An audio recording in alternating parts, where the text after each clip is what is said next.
Hi hello everybody welcome to Vikas commerce tutorials. ಸ್ನೇಹಿತರ, ಇವತ್ತಿನ session ಏನಪ್ಪಾ ಅಂದರೆ ಈಗಿನ ಸೆಷನ್ 8 ಮಾರ್ಕ್ಸ್ ಟಾಪ್ 5 ಕ್ವಶನ್ಸ್. ಎಕ್ಸಾಮ್ಗೆ ಬರೋದು 5 ಕ್ವಶನ್ಸ್, ನೀವು ಆನ್ಸರ್ ಮಾಡಬೇಕಾಗಿರೋದು 3. ಯಾವ ಸಬ್ಜೆಕ್ಟ್ ಅಂತ ಕೇಳ್ತಾ ಇದ್ದೀರಾ? ಇದು ಯಾವುದಪ್ಪ ಅಂದರೆ second PUC business studies.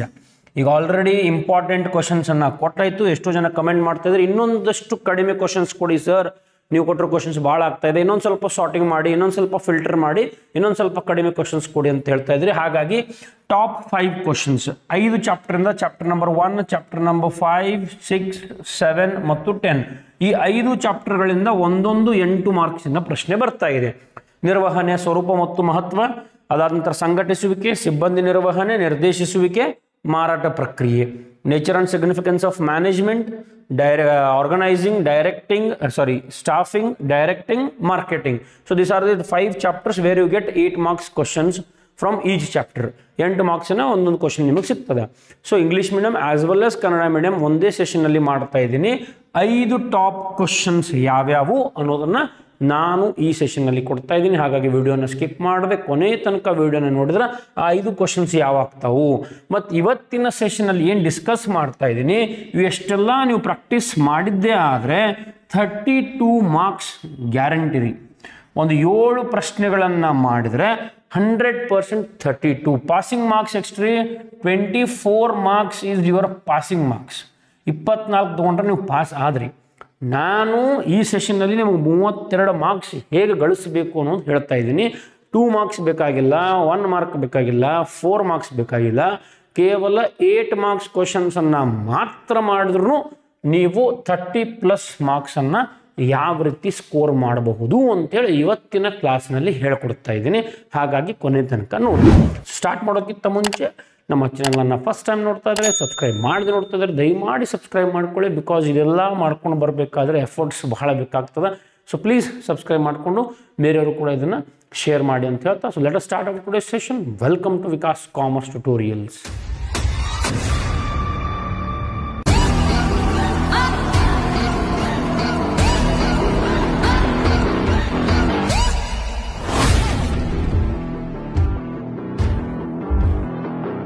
Okay ಸ್ನೇಹಿತರೆ, ಬಿಸ್ನೆಸ್ ಸ್ಟಡಿಯ 8 ಮಾರ್ಕ್ಸಿನ ಟಾಪ್ 5 ಕ್ವಶನ್ಸನ್ನು ನೋಡ್ತಾ ಇದ್ದೀವಿ. ಈಗ ಆಲ್ರೆಡಿ ಒಂದು ಬಿಸ್ನೆಸ್ ಸ್ಟಡಿ ಮೇಲೆ ಒಂದು ವಿಡಿಯೋ ನಮ್ಮ ಕೂಡ ಮಾಡಿ ಹಾಕಿದ್ದೀನಿ, ಇಂಪಾರ್ಟೆಂಟ್ ಕ್ವಶನ್ಸ್ ಯಾವ್ಯಾವು 8 ಅಂಕಗಳಿಗೆ ಅಂತೇಳಿ.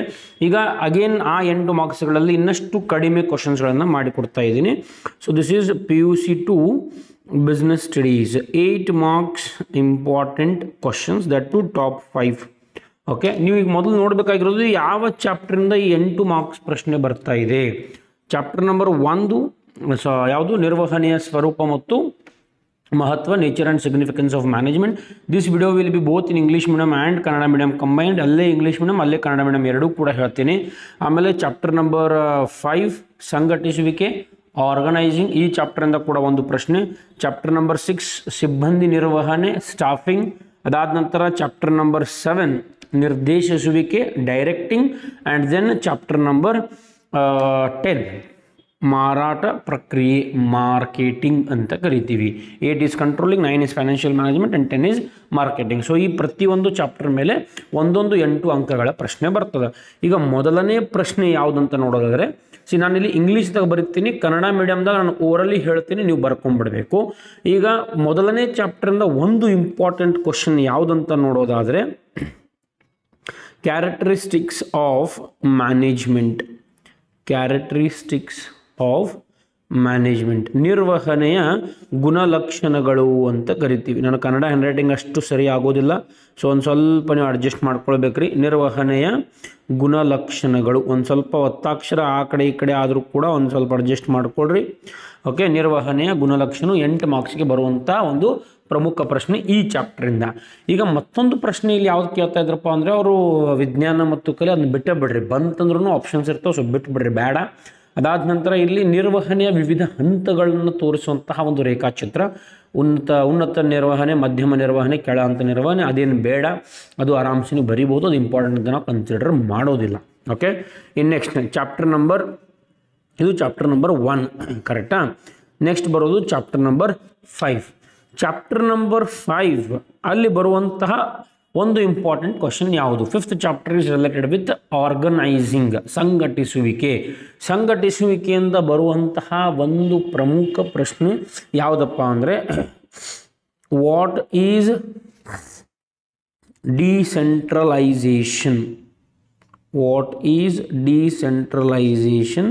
ಆಮೇಲೆ ಅದರ ಇಂಪಾರ್ಟೆನ್ಸನ್ನು ಬರೀಬೇಕು. Explain it's importance.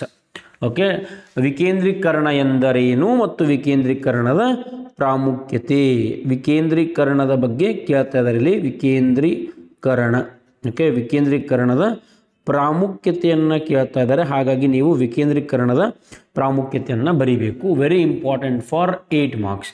ಇದು ಕ್ವಶನ್ ಬಹಳ ಪ್ರಿಪರೇಟರಿ ಎಕ್ಸಾಮ್ದಾಗೂ ರಿಪೀಟ್ ಆದ್ರಿ. ಸೊ ಇದನ್ನು ನಾವು top 1 question from this chapter ಅಂತ ಕನ್ಸಿಡರ್ ಮಾಡ್ತೀವಿ. ಇದು ಬಿಟ್ಟರೆ ಸಂಘಟಿಸುವಿಕೆಯಲ್ಲಿ ಮತ್ತು ಯಾವುದೂ ಇಂಪಾರ್ಟೆಂಟ್ ಕ್ವಶನ್ ಅಂತ ನನಗೆ ಅನಿಸುವುದಿಲ್ಲ. ಸೊ ಹಾಗಾಗಿ ಚಾಪ್ಟರ್ ನಂಬರ್ 5ಇಂದ ಈ ವಿಕೇಂದ್ರೀಕರಣ ಅಂದರೆ ಏನು ಮತ್ತು ವಿಕೇಂದ್ರೀಕರಣದ ಪ್ರಾಮುಖ್ಯತೆ ಬರಬಹುದಾದಂಥ ಎಲ್ಲ ಸಾಧ್ಯತೆ ಅದ. ಹಾಗಾಗಿ ಈ ಪ್ರಶ್ನೆಯನ್ನು ಬಹಳ ಚೆನ್ನಾಗಿ ನೀವು ಓದಬೇಕಾಗ್ತದೆ. Okay, coming to next chapter number 6. ಒಂದೊಂದು ಇಂಪಾರ್ಟೆಂಟ್ ಕ್ವಶನ್ ಕೊಡ್ತಾ ಇದ್ದೀನಿ. ಯಾರು 80 ಔಟ್ ಆಫ್ 80 ಮಾಡೋರಿದ್ದರೆ ನಿಮಗಿದ್ದು ಸೂಟ್ ಆಗಂಗಿಲ್ಲ. ನೀವು ಈ ಕ್ವಶನ್ಸ್ ಅಂತೂ ಕಂಪಲ್ಸರಿ ಮಾಡಲೇಬೇಕ್ರಿ. ಇನ್ನೂ ಎಕ್ಸ್ಟ್ರಾ ಕ್ವಶನ್ಸ್ ಕೂಡ ಮಾಡಿರಿ, ಡೋಂಟ್ ಟೇಕ್ ರಿಸ್ಕ್. ಯಾರು ಜಸ್ಟ್ ಪಾಸ್ ಆಗಬೇಕು ಸರ್ ನಾನು ಸಾಕು ಅನ್ನೋರು ಇಷ್ಟು ಪ್ರಶ್ನೆಗಳನ್ನು ಮಾಡಿದರೆ ಸಾಕು. ಇನ್ನು ಚಾಪ್ಟರ್ ನಂಬರ್ 6ನಲ್ಲಿ ಬರುವಂತಹ ಒಂದು ಕ್ವಶನ್, ಚಾಪ್ಟರ್ ನಂಬರ್ 6 ಯಾವುದಪ್ಪ ಅಂದರೆ ಸ್ಟಾಫಿಂಗ್, ಸಿಬ್ಬಂದಿ ನಿರ್ವಹಣೆಯಲ್ಲಿ ನೀವು on the job training methods ಮತ್ತು ಆಫ್ ದಿ ಜಾಬ್ ಟ್ರೈನಿಂಗ್ ಮೆಥಡ್ಸನ್ನು ಬಹಳ ಚೆನ್ನಾಗಿ ಓದ್ರಿ. ಯಾಕಂದರೆ 8 ಮಾರ್ಕ್ಸ್ ಬರಲಿಲ್ಲ ಅಂದರೂ 4 ಮಾರ್ಕ್ಸ್ಗೆ ಬರುವಂತಹ ಸಾಧ್ಯತೆ. On the job and of the job training methods, ಈ ಪ್ರಶ್ನೆಯನ್ನು ಬಹಳ ಚೆನ್ನಾಗಿ ಓದಬೇಕು ವಿದ್ಯಾರ್ಥಿಗಳೇ. ಯಾವುದಪ್ಪ ಅಂದರೆ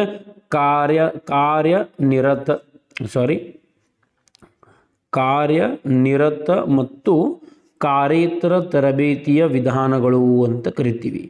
ಕಾರ್ಯನಿರತ ಮತ್ತು ಕಾರ್ಯೇತರ ತರಬೇತಿಯ ವಿಧಾನಗಳು. ಸೊ ಈ ಪ್ರಶ್ನೆಯನ್ನು ಬಹಳ ಚೆನ್ನಾಗಿ ನೀವು ಓದಬೇಕಾಗ್ತದೆ.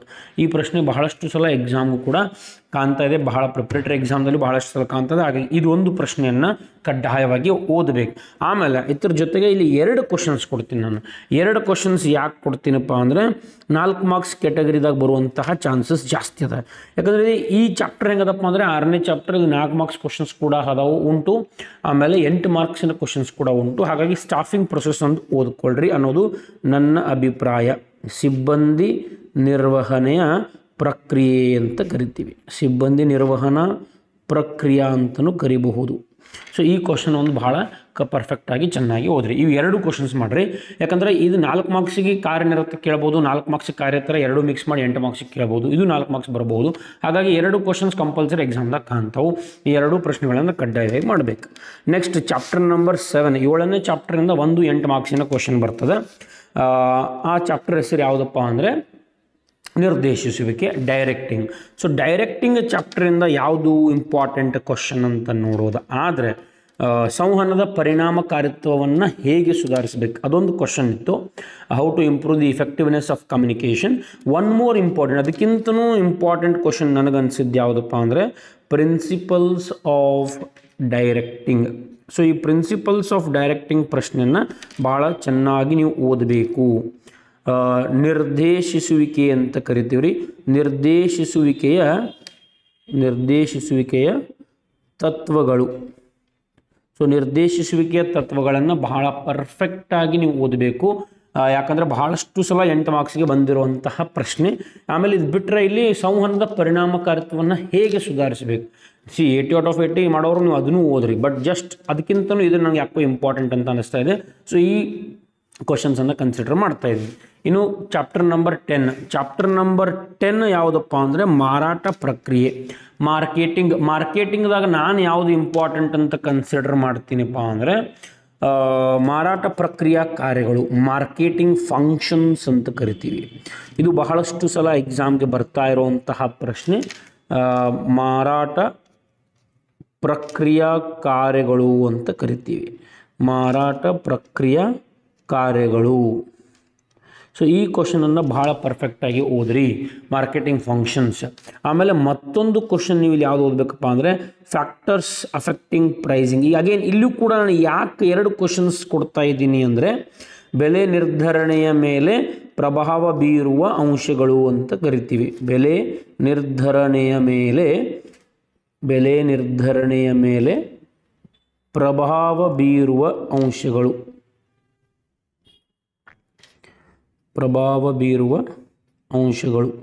ಸೊ ಈ ಕ್ವಶನನ್ನು ಕೂಡ ಬಹಳ ಪರ್ಫೆಕ್ಟಾಗಿ ಓದ್ರಿ.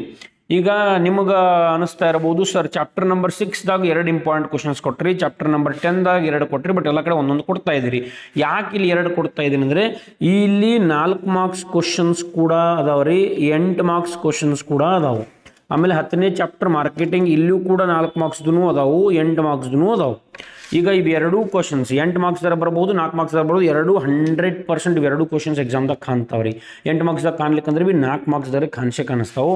ಅದಾದ ನಂತರ ಮಾರಾಟ ಪ್ರಕ್ರಿಯೆ, ಇದೂ 2 ಕ್ವಶನ್ಸ್ಗಳು ಕೂಡ 100% ನಿಮಗೆ ಎಕ್ಸಾಮ್ದಾಗ ಕಾಣ್ತಾವೆ. ಸೊ ಹಾಗಾಗಿ ಪ್ರತಿಯೊಂದು ಚಾಪ್ಟರಿಂದ 5 ಇಲ್ಲೊಂದು ಎಕ್ಸ್ಟ್ರಾ 7 ಕ್ವಶನ್ಸ್ಗಳನ್ನು ನಿಮಗೆ ಕೊಡ್ತಾ ಇದ್ದೀನಿ. ಈ 7 ಕ್ವಶನ್ಸ್ಗಳ ಮೇಲೆ 3 ಅಂತೂ ನೀವು ಇಲ್ಲಿ ಬರೀತೀರಿ 8 ಮಾರ್ಕ್ಸ್ ಕ್ಯಾಟಗರಿಯಲ್ಲಿ, 24 ಮಾರ್ಕ್ಸ್ ಅದು.